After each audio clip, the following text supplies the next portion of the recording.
Ponzi empires, thieving saints, and maybe a little too much information about skin grafts? All that and more on today's bonus episode of Our Fake History. Roll the bonus theme!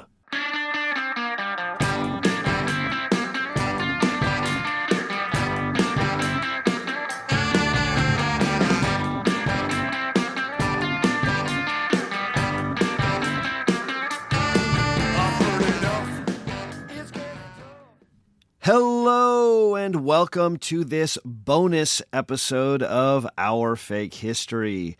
My name is Sebastian Major, and normally this is the podcast where we explore historical myths and try to determine what's fact, what's fiction, and what is such a good story that it simply must be told.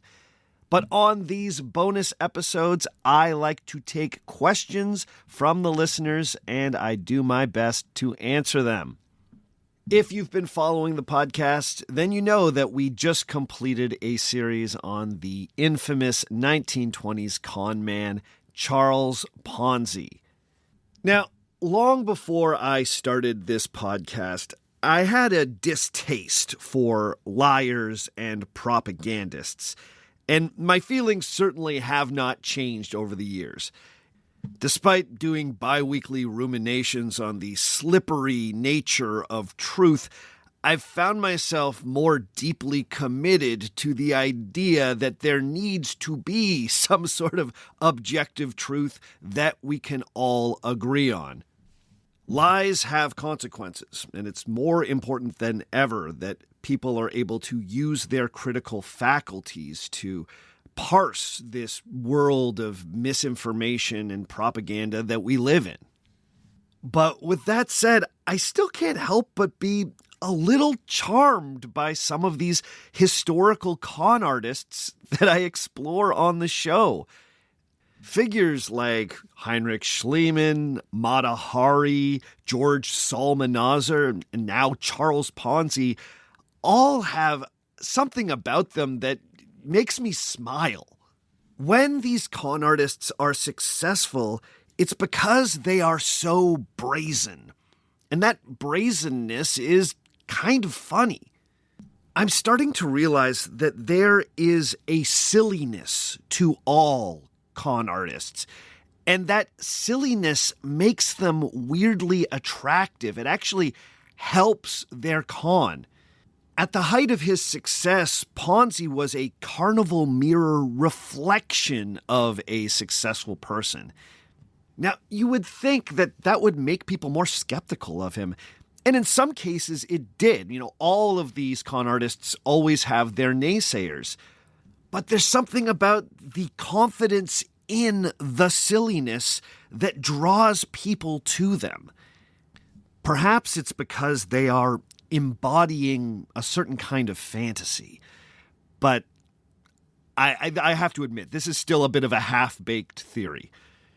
But I think it's still an underexplored element of con artists that they're kind of funny. They're kind of silly. There's many things about them that make them seem like they are unserious. And yet, those very things make them better at being con artists.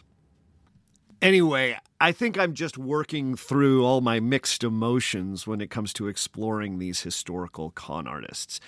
When I find myself warming up to a figure like Ponzi, I have to stop and ask myself if I am being conned.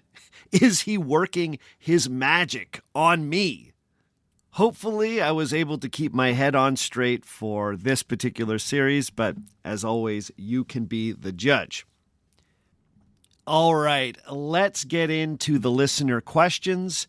As always, I like to prioritize those questions that have come to me through Patreon.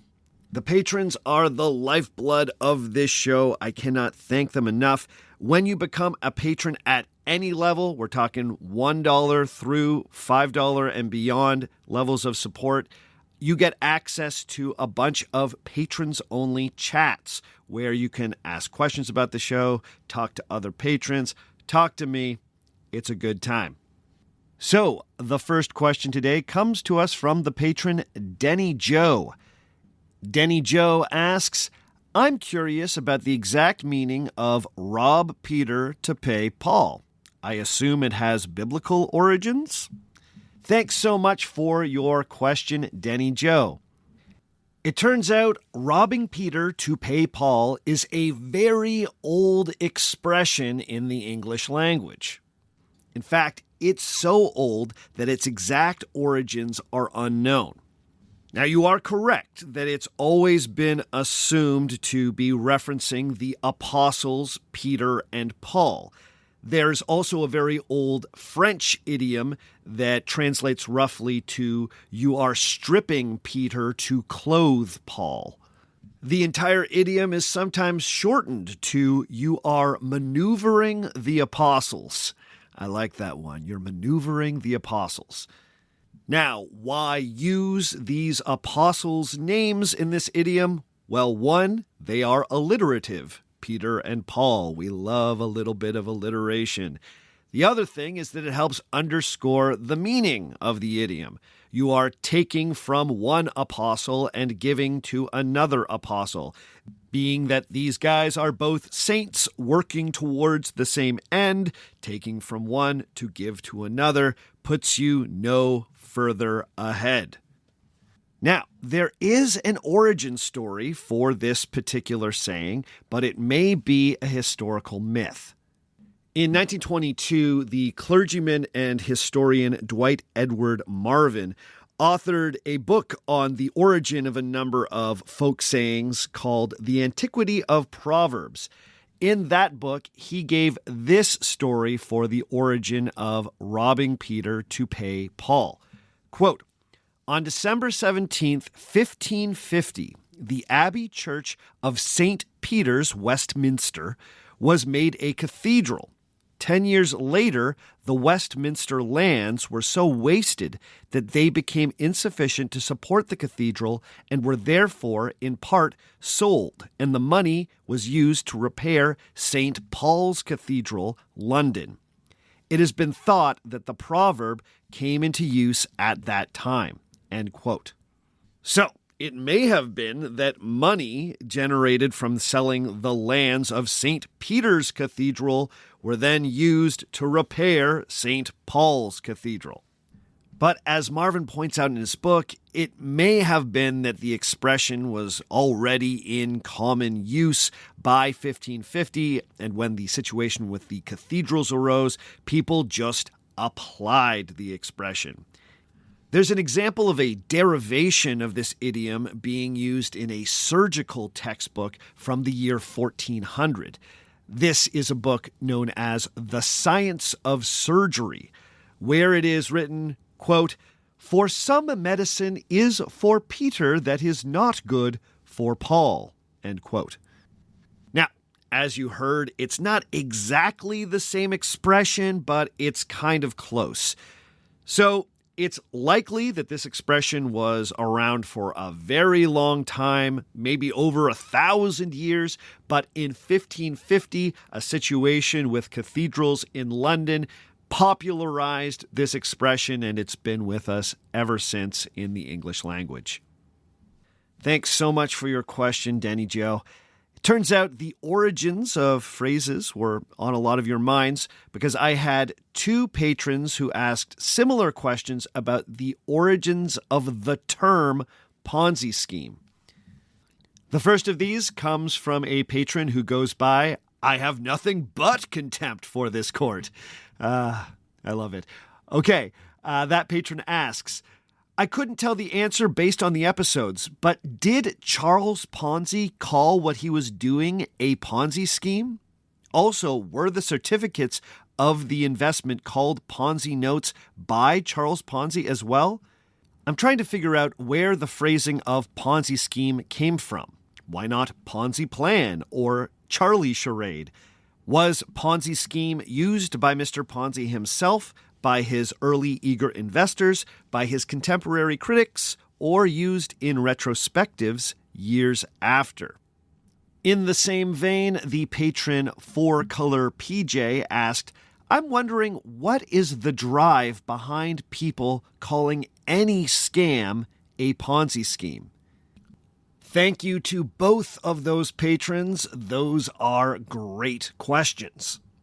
When did people start using the term Ponzi scheme, and why do people keep using the term Ponzi scheme? Well, first I can tell you that Charles Ponzi himself did not call what he was doing a Ponzi scheme. He was always emphatic that the Securities Exchange Company was offering a unique and legal investment opportunity.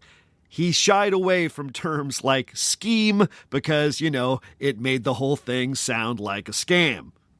Now, as for the Ponzi notes, he did not officially call his certificates that, but he seemed okay with the nickname. He enjoyed it when his name was associated with something good and value. Now, eventually, the term Ponzi note would become associated with something that was worthless, something that was fake money.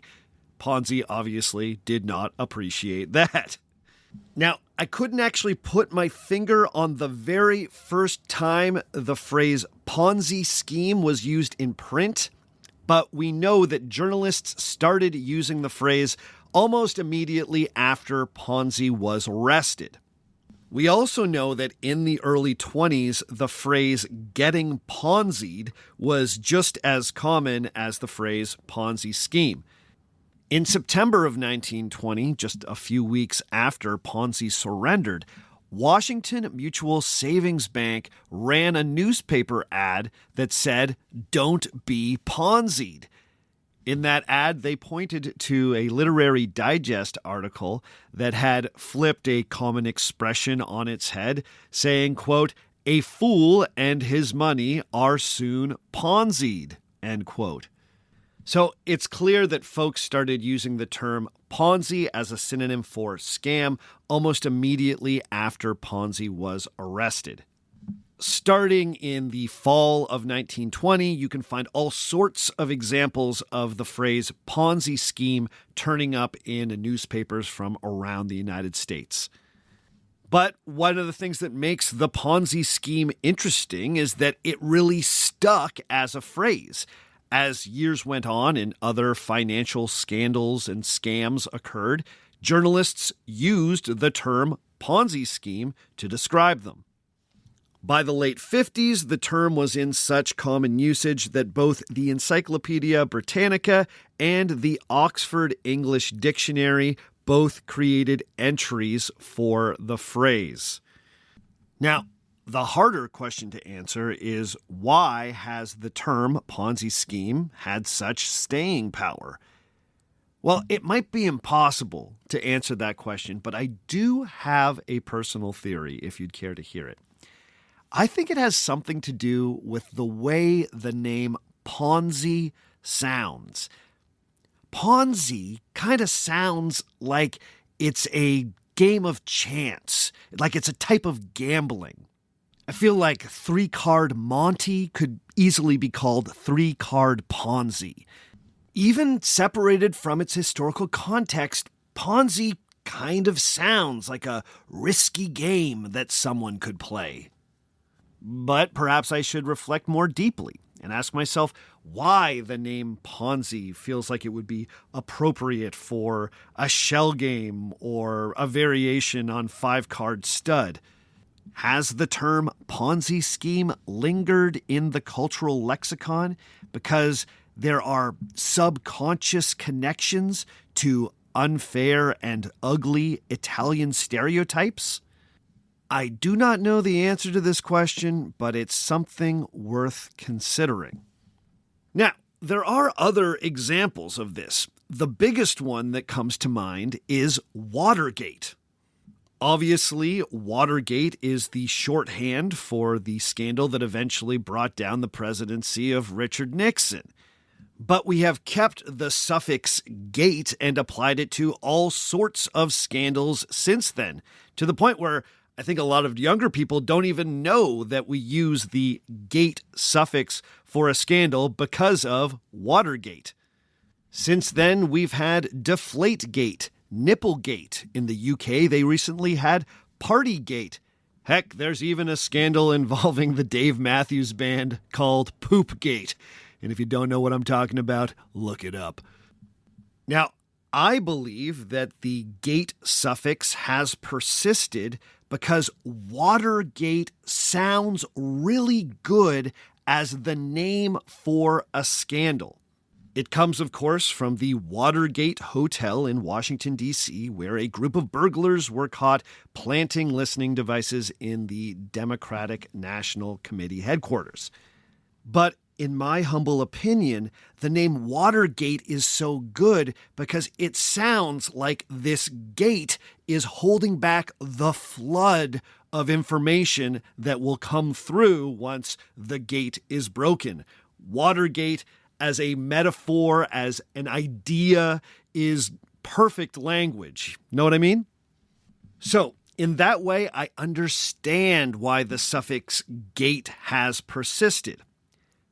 But I think we've reached a point in at least American politics where the political scandals have become so numerous and intense over the last few years that perhaps it's the right time to retire Watergate as the hotel that we reference when a scandal occurs. You see, there's this other hotel that's been in the news. Well, it's a private resort, really, that's deeply connected to all sorts of political malfeasance. And it has a name that I think would work really well with all future scandals. Imagine Janet Jackson having a wardrobe malfunction and it's a nipple-a-lago. Or Faye Dunaway and Warren Beatty read the wrong name for the Best Picture winner at the Oscars and it's an envelope-a-lago. What do you say, everyone? I think we can get this to catch on.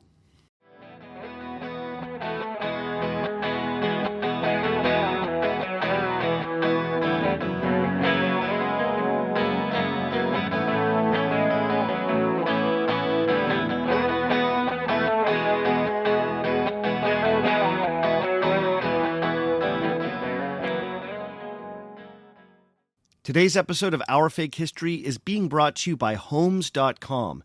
If you've ever been in the market for a new home, you know home shopping can be a lot. There's so much you don't know and so much you need to know. What are the neighborhoods like? What are the schools like? Who's the agent who knows the listing or neighborhood best? And why can't all this information just be in one place? Well, now it is on Homes.com. They've got everything you need to know about the listing itself, but even better, they've got comprehensive neighborhood guides and detailed reports about local schools. And their agent directory helps you see the agent's current listings and sales history. Homes.com collaboration tools make it easier than ever to share all this information with your family. It's a whole cul-de-sac of home shopping information all at your fingertips. Homes.com. We've done your homework.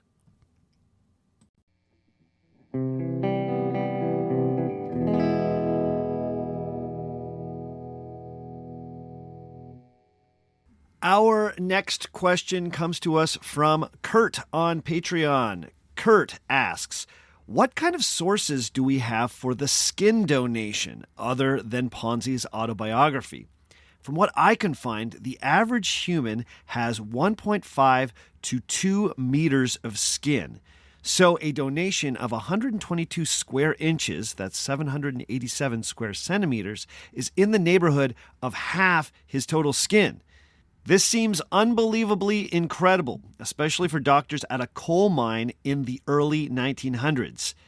It's a story so good it must be told, if you want to convince people you're a good person who should be trusted with their money.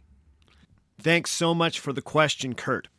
So back in the first episode of this series, I mentioned that while Charles Ponzi was working in a coal mining camp in Alabama, he voluntarily went under the knife and donated 122 square inches of skin for a coworker who had been badly burned in an accident. Now, Kurt here finds that whole story a little unbelievable, especially considering how much skin was donated. What were the sources I used for that particular story? Well, I first read it in Ponzi's autobiography, but it was then repeated in the Mitchell Zukoff biography of Ponzi, which was an exceptionally well-researched biography. Mitchell Zukoff found the story both in Ponzi's autobiography and in a number of Boston Post articles. Those Boston Post articles reference the fact that a clipping about the donation from an Alabama paper was sent from Ponzi to one of his old prison wardens. This was Ponzi showing his prison warden that he was completely rehabilitated and look, he was out there doing good things in the world. Now, the article from that Alabama paper has not been located, but Boston Post reporters in the 1920s said that they were shown it by the warden of the Atlanta Federal Penitentiary. All of this is to say that the story of the skin donation was not simply invented in Charles Ponzi's autobiography. There are other sources that attest to it. Also, Charles Ponzi bore the scars from this operation for the rest of his life. He had large discolored patches of skin on his back and thighs. Many people saw these strange patches of skin and commented on them. Now, Kurt also found it a little unbelievable that 122 square inches of skin could actually be harvested from a human being. Believe it or not, this is possible. Now, these days, most tissue donations come from recently deceased people. In fact, many parts of the world do not allow living people to give live skin donations. This is because the surgery involved is painful, requires a long recovery, and donors are often prone to infection. But is it possible to donate that much skin? The answer is yes. According to a 2010 article by Madhuri A. Gore and Anuradha S.D., hosted by the National Library of Medicine, the average skin donor usually donates around 1,500 square centimeters of skin.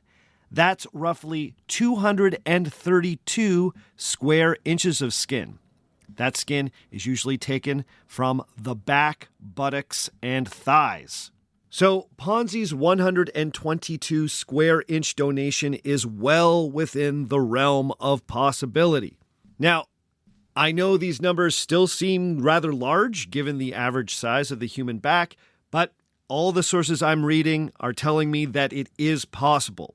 Apparently has something to do with the different layers of skin that can be harvested and potentially stretching the skin. To be honest, I do not fully understand it. I am not a doctor. Famously, I am not a doctor. But all the sources say that it can be done. But with all that said, I think Kurt was right to be skeptical given the fact that Ponzi was the person telling us this story. We know that Ponzi liked to dine out on this story. When Ponzi was arrested, his wife, Rose, would repeat this story to the papers as a way of underscoring the fact that her husband was a good guy. So, in this case, I think both things are true. Ponzi did go under the knife and donated a ton of skin to a woman who had been badly burnt, and he told everyone he possibly could about it so they would think that he was a great guy. Both things happened. Okay, I think we've got time for just one more question today. This final question came to me via email from a listener named David. David writes, "Hi, Sebastian. Long time, first time. I'm also a high school history teacher who loves stories so good they simply must be told. So I've been a fan of your podcast since one of my students first discovered you years ago and recommended Our Fake History to me. Your episodes on Ponzi happen to coincide with a unit I'm teaching my 9th grade class on empires and resistance. My students and I are looking at conquest states like Macedon under Alexander, or Macedon, depending on your pronunciation preferences, the Romans under Julius and Augustus, and the Inca under Pachacuti, among others. I started to notice a clear similarity between Ponzi robbing Peter to pay Paul and the so-called expansionist imperative of empires. New territories are conquered and their resources are distributed towards the metropole, which grows along with the empire. But eventually, the empire reaches its geographic or political limits, and suddenly there isn't new loot flowing in to pay off the elites and put down revolts, and the empire shreds itself as people compete to get as much out of it as they can. It sounded just like a run on Ponzi notes after the damning article was published about him. I even detected a bit of Julius Caesar in Ponzi's affable man-of-the-people persona. Just like Ponzi, Caesar wanted to be seen as helping the little guy, even though he hurt untold numbers more people than he helped. I'm sure you can think of even more similarities. So my question is this: are empires just enormous Ponzi schemes that kill people? I appreciate everything you do. Wow, what a question, David. Thank you so much for that awesome email. First, I should say that I love the way you're thinking about this. If you've been listening for a while, you know I love a good historical parallel. And man, you are thinking the way that I like to think. I particularly like your idea that Julius Caesar was a Charles Ponzi-like figure. Now, this is a comparison that Ponzi himself would have loved. I think he would have liked to have seen himself as something like a Julius Caesar. But I like the idea that both of these guys were sort of affecting a man-of-the-people type persona while in reality robbing everyone blind. But let's address your big question. Are all expansionist empires Ponzi schemes? I will say that some are, but not all. The empires that seem to be the most Ponzi scheme-esque to me were those that were forged by nomadic horse archer people from the steppe. This is partially true of the Mongols, but I think it's especially true of the Huns, who we've looked at on this podcast before. If you remember my series on Attila the Hun, then you might remember that a leader in that society got his legitimacy from being able to enrich his commanders around him. Attila needed to score victory after victory, or at the very least needed to successfully shake down his richer neighbors to keep his captains fat, rich, and happy. In that society, if the leader was not able to keep providing loot for his captains, he would be replaced by somebody else. In other words, you always needed to bring in new loot to pay out the old investors. And if you didn't do it, you would wind up dead or otherwise replaced. So, I would say that the empire of Attila the Hun and other empires like it were definitely Ponzi schemes. Now, what about something like the Roman Empire? Was the Roman Empire also a bit of a Ponzi scheme? I could see why you would draw that parallel, especially when you are considering the period that leads up to the rise of Julius Caesar. If there is an era in Roman history that seems a bit like a Ponzi scheme, it would be the late Roman Republic. Now, you could argue that the Romans were always an expansionist people, but after the Punic Wars, it kicks off this really intense expansionist period that leads to Rome conquering a good chunk of the Mediterranean. This comes with all sorts of added wealth, all sorts of slaves, but also a lot of prestige for the commanders who were leading these armies.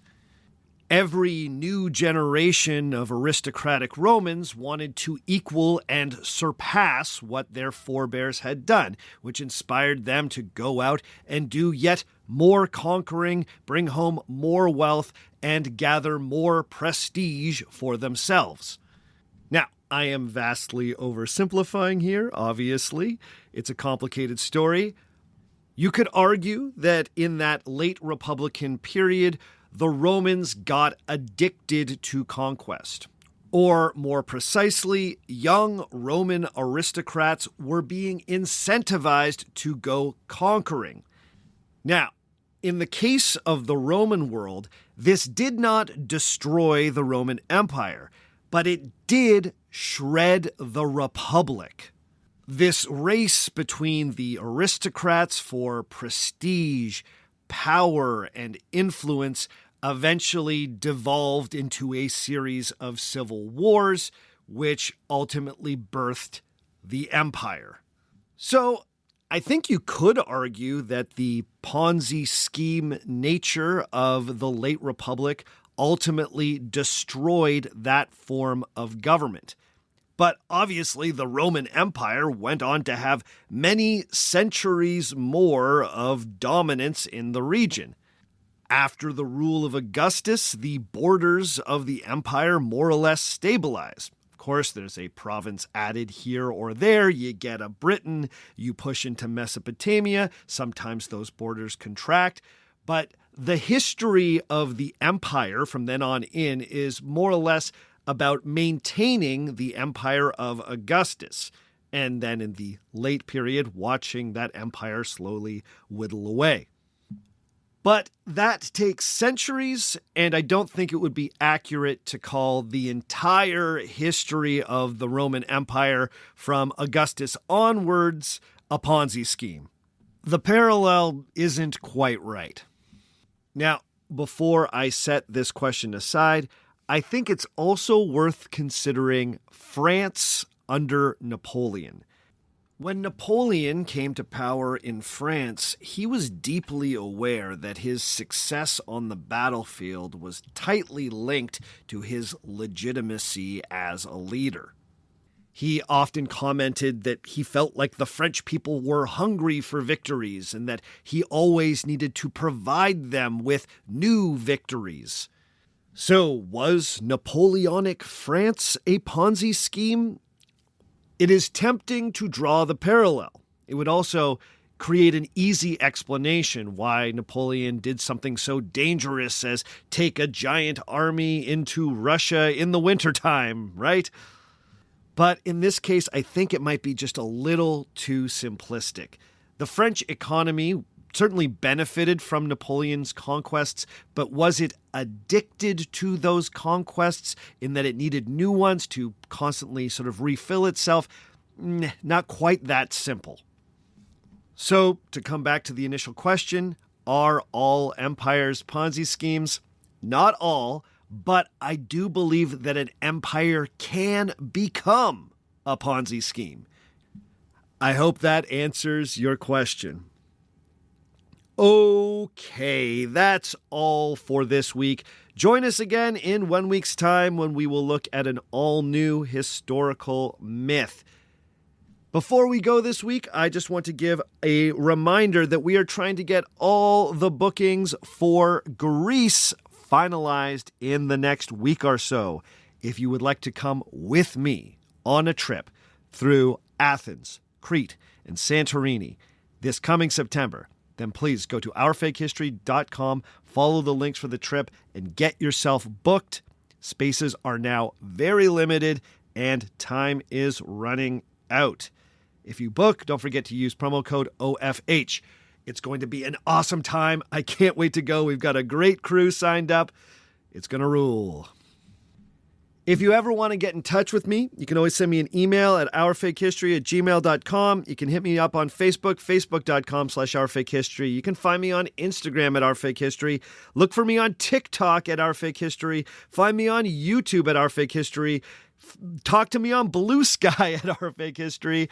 I am everywhere. You can also go to patreon.com/ourfakehistory and find a level of support that works for you if you want to pitch in a little cash to help this show keep going. As always, the theme music for the show comes to us from Dirty Church. Check out more from Dirty Church at dirtychurch.bandcamp.com. All the other music you heard on the show today was written and recorded by me. My name is Sebastian Major, and remember, just because it didn't happen doesn't mean it isn't real.